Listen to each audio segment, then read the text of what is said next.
네, 안녕하세요. 반갑습니다. 박한쌤입니다. 자, 현재 시간 정확하게 아침 7시 3분을 가리키는 시점에서 여러분들과 함께 모닝 브리핑 보겠습니다. 자, 사실은 어제 미국 주식시장이 열리지 않았기 때문에 모닝 브리핑을 따로 보는 것이 뭐 기존처럼 큰 의미가 있는 건 아니에요. 원래 미국 시장이 열리지 않았으면 저희가 어제 한 주간 전략 방송이나 전날 저녁 방송을 통해서 다음 날을 이미 준비하고 있기 때문에 모닝 브리핑을 하지는 않았습니다. 자, 그런데요. 어제 미국 주식시장은 열리지는 않았지만 유럽 증시는 열렸습니다.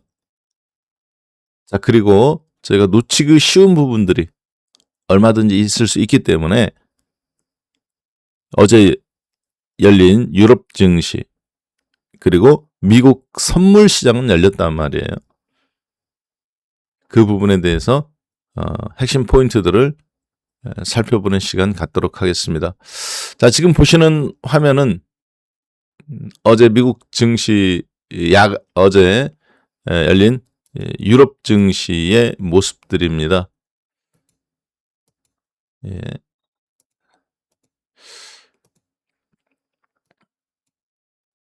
자, 미국 시장은 어제 휴장이 메모리얼 데이로 이제 쉬었고요. 지금 보시는 것은 독일 증시입니다. 독일 증시는 어제 2.01% 이제 독일 증시라고 말하지만 독일의 종합주가 지수는 아니고요. 니케이 225 지수, 한국의 코스피 200 지수처럼 독일이나 한국이나 일본을 대표하는 대형 종목을 모아놓은 지수예요. 독일은 닥스 30이라고 해가지고 우리나라 코스피 200처럼 30개 대표 종목이 있는데요. 근데 이제 이게 닥스 지수는 닥스 30 지수인데 종목을 최근에 10개를 늘려서 40개로 늘어났습니다. 그래서 사실 닥스 40 지수로 이렇게 대표 지수로 그렇게 보셔도 되겠습니다. 자, 그 닥스 40 지수가 어제 2%가 올랐어요. 사실은 독일의 종합주가 지수 자체가 이렇게 올랐다고 보셔도 됩니다. 자, 그런데 그게 정확하게 신고점 위치입니다. 2026년도 1월 13일 날 신고점에 있었던 그 위치 그대로 닥스 40이 다시 회복을 했어요. 즉 호르무즈 해협을 미국이 공격하기 이전. 그래서 폭락 나왔을 때 순간적으로 지수가 독일이 15% 정도 하락했었는데요. 21,800포인트까지 3월 23일 날 저점 찍고 지금 이렇게 올라왔습니다. 최근 일주일간 강한 반등. 자, 그래서 호르무즈에서 이란과 미국의 합의 가능성, 이란 전쟁 그 가능성에 유럽은 어느 정도 좀 언지를 받지 않았나. 일주일 전부터 움직인 거 보니까 대신에 이제 그것을 확신은 못했던 것 같습니다. 확신을 했다면 더 가파르게 올랐을 텐데 트럼프 대통령에 대한 부분 신뢰가 없었기 때문에 다만 순차적으로 진행되는 것을 보고 움직이는 걸로 보여지고요. 그 이면에는 이제 급락한 국제유가. 이 WTI 국제유가인데요. 96달러로 나오지만 사실은 그 사이에 주말 동안에 얘가 또 6% 폭락했죠. 그래서 지금은 90달러 전후에서 거래가 되고 있어요. 네. 그 부분들 우리 어제 유럽 증시를 꽤 긍정적으로 만들어준 걸로 보여집니다. 자, 그리고 무엇보다 중요한 거는 일본 증시는 어제 열렸죠. 니케이 225. 3% 급등이 나왔습니다. 갭상승으로부터 떠서 2.87%. 선물은 3%. 지수는 2.87% 상승해 가면서 역사적 신고점을 일본 증시도 어제 돌파가 나왔습니다. 특히 그러면 어떤 종목들이 이 상승이라든가 이런 부분을 이끌어냈는가. 그래서 어제 열린 유럽 증시를 한번 간략하게 사실 이 부분을 여러분들하고 함께 보려고 지금 방송을 켰는데요. 네, 간략하게 보면 이런 구조입니다.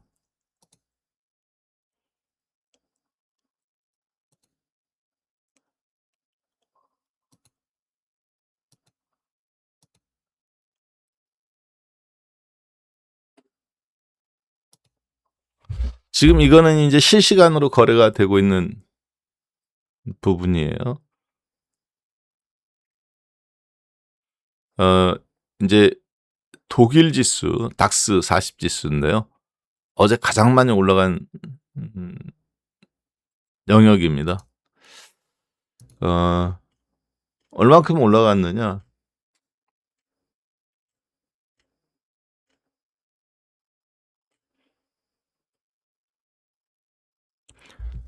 가장 많이 올라간 종목이 6.1%. 그리고 두 번째 많이 오른 종목이 4.5%, 4%, 4%, 3% 이렇게 올랐는데 이게 이제 유튜브 보시는 분들은 화면이 좀 잘 안 보이기 때문에 제가 조금 당겨서 이렇게 한번 설명을 드리겠습니다. 이제 잘 좀 보이실 것 같아요. 글씨가 작았었죠? 네. 이 정도까지 당겨도 될 것 같은데 그러면 다 나오겠네요. 네.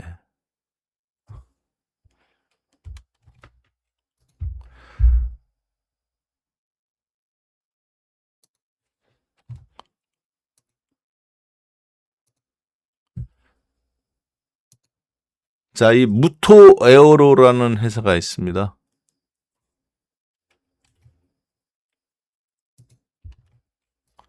이 무토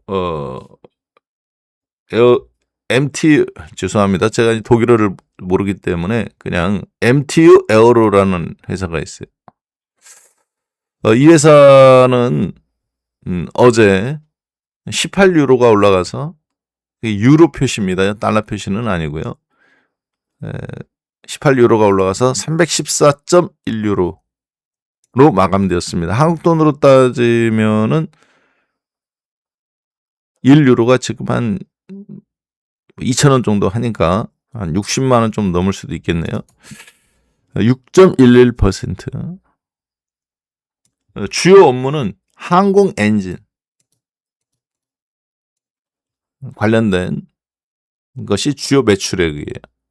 그리고 인피니온 차량용 반도체. 네덜란드의 NXP 세미컨덕터가 있고요.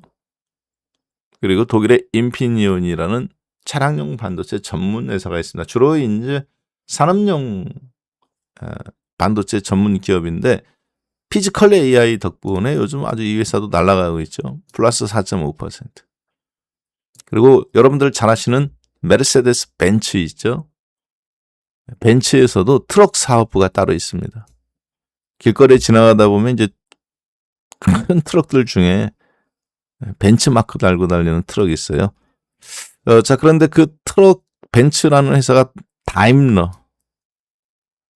라는 이게 예전에 이 다임러 크라이슬러라는 미국 회사 중에 하나 망해먹은 회사가 있습니다. 제너럴 일렉트릭, GM 모터스, 그리고 포드 자동차, 그리고 다임러 크라이슬러라는 회사가 있었는데 이 다임러 크라이슬러 회사를 벤츠가 인수를 했어요.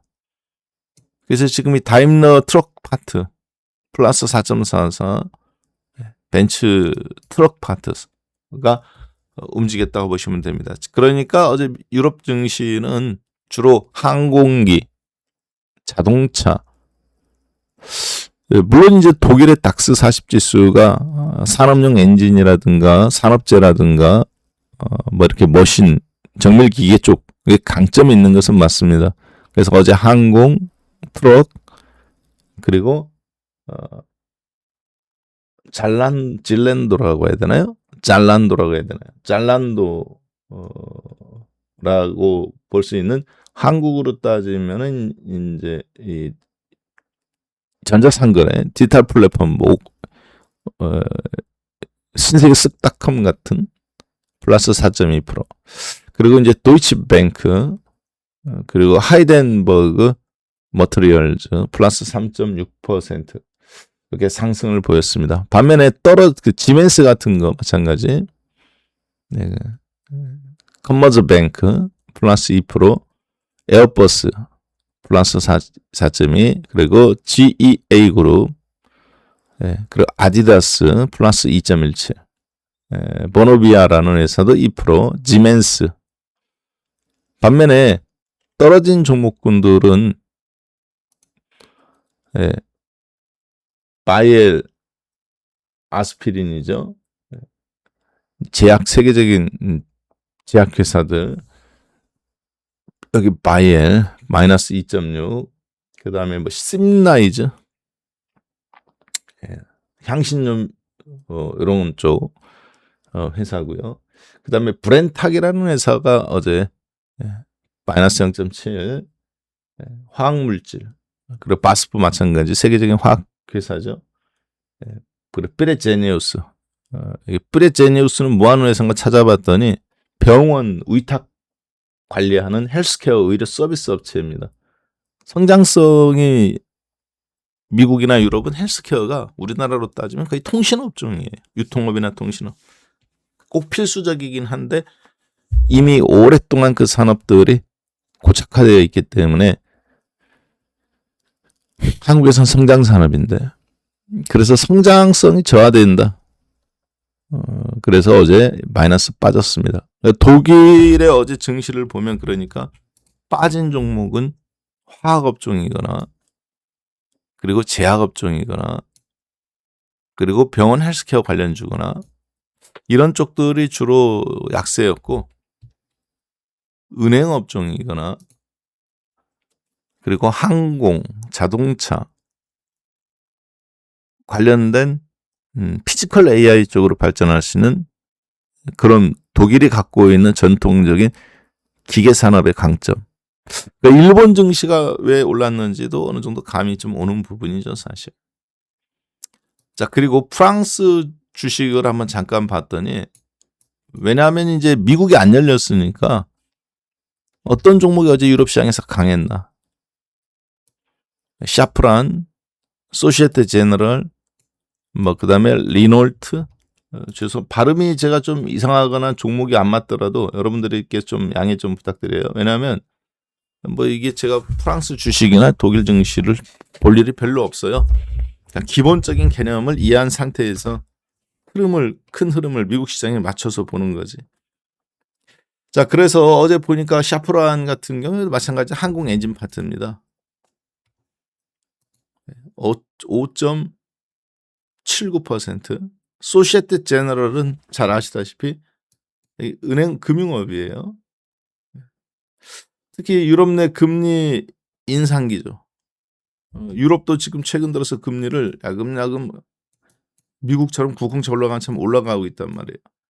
그래서 이제 미국으로부터 돈을 유럽으로 다시 이렇게 빨아들이고 있는 입장입니다.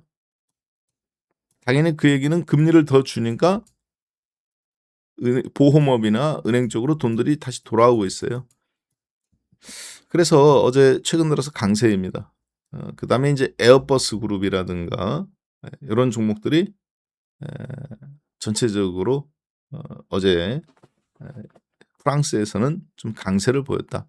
그러니까 공통적으로 독일과 프랑스 강세를 보이는 게 항공업종, 아마도 국제유가의 폭락, 호르무즈 해협에서의 유가의 재개통, 러시아산 가스라든가 유가의 급락. 그래서 유럽 시장에서도 다시 숨통이 좀 트이면서 항공산업, 그다음에 자동차 및 기계산업 및 숨통이 트이는 걸로 보여집니다. 즉 유가 급락의 수혜주들이죠.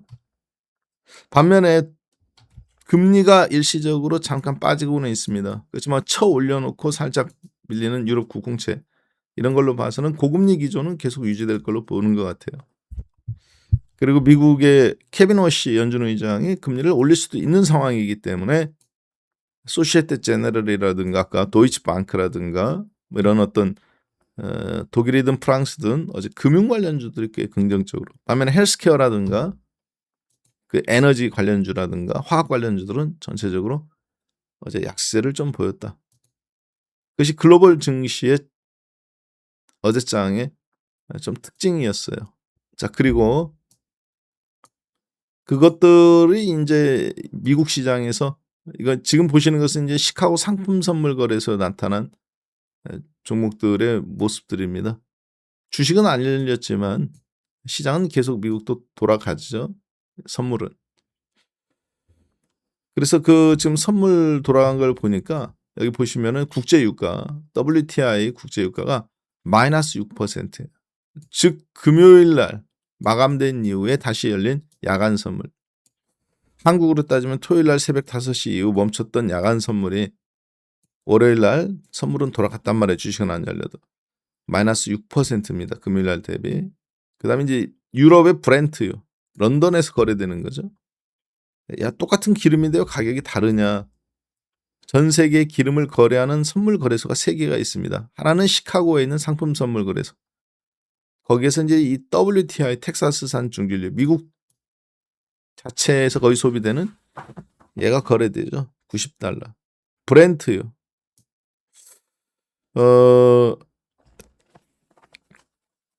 주로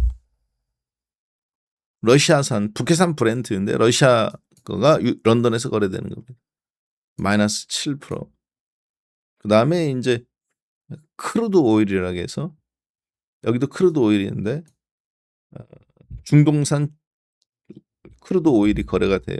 거기에는 여기 이제 표시는 없는데 $90대로 그 폭락이 나왔습니다. 싱가포르에서 거래됩니다. 기름은 중동에서 나지만. 자, 그래서 어제 우리가 이제 주로 그런데 지금 미국과 이란이 전쟁을 하고 있기 때문에 WTI 기준으로 그냥 이렇게 보시면 됩니다. 특별한 얘기가 없으면. 그 상태에서 어제 유가는 6% 지금 폭락했고 나스닥 선물은 1.23 상승. 니케이 250, 225 선물. 한국으로 따면 야간 선물이죠. 플러스 3.3. 유로 스탁 유럽을 대표하는 50개 종목 1.86.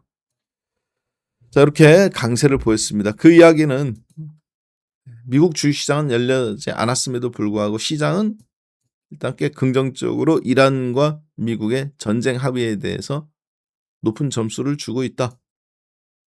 그리고 오늘 열리는 우리나라 주식시장 어제 말씀드렸다시피 전날 미국 시장의 반도체는 좀 지지부진했지만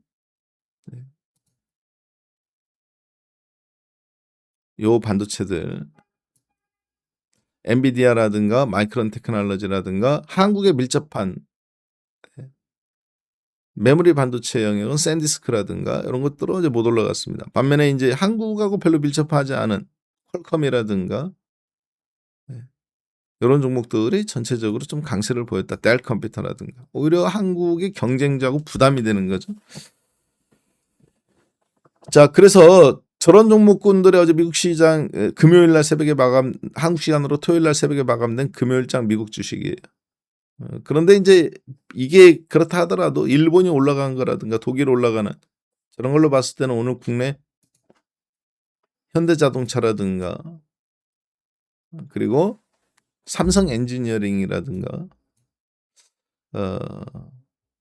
그다음에 보험업종이라든가 국내 시장도 이런 종목들이 전체적으로 뒷받침을 해줄 걸로 보여집니다. 특히 항공, 엔진, 자동차 등 정밀 기계 산업 이런 파트들이 아까 독일이나 일본이나 전통 우리나라처럼 수출로 먹고 사는 나라들의 공통된 특징의 강세 종목이었어요. 우리나라도 거기에 비슷한 형태가 오늘 나올 거라고 보고요. 미국 장만 놓고 봤을 때는 마이크론 테크놀로지와 하이닉스 그리고 삼성전자, 샌디스크 좀 좋지는 않은 모습일 겁니다. 그런데 국제 유가의 폭락 그 주말 사이에 이제 폭락이라는 이것이 긍정적으로 작동이 됐기 때문에 나머지 종목들이 전체적으로 세게 움직이는 가운데 삼성전자 하이닉스도 기대 상승, 유가 폭락과 중동 전쟁 이거라는 기대 상승 속에서 어느 정도 장중에 한번 플러스권이나 그 이상도 한번 테스트를 해볼 수도 있다. 이렇게 좀 판단이 들어요. 그래서 오늘은 여러분들께서 그런 부분들을 어느 정도 염두에 둔 상태에서 국내 주식시장에서 오히려 샌디스크나 마이크론 테크놀로지라는 저장 장치 파트보다는 델 컴퓨터와 같은 차라리 통신 기판이나 통신 장비 쪽. 한국에서는 이제 그것이 스마트 핸드 통신 장비 중계기 RF나 서진 시스템 이런 것들로 나타날 수 있겠죠. 자, 그래서 그런 쪽이 오히려 더 강하게 움직일 수 있다. 그리고 정밀 기계 산업 같은 자동차 부품주나 철강 업종들. 그리고 보험주. 그래서 오늘 단타 매매하기에는 거기 쪽에 더 유리해 보이고요. 반도체는 오늘 시가는 괜찮게 출발할지 몰라도 마이크론 테크놀로지나 이런 걸 봤을 때는 샌디스크처럼 거꾸로 두들겨 맞을 수도 있다. 그랬을 때 지수의 방향은 조금 다른 형태가 나올 수도 있겠죠. 그런 부분들을 고려해서 오늘 매매에 임하도록 하겠습니다. 자, 이렇게 해서 오늘 모닝 브리핑 및 월가 리포트는 마무리하고요. 잠시 후 정규장에서 다시 뵙도록 하겠습니다. 네, 감사합니다. 네.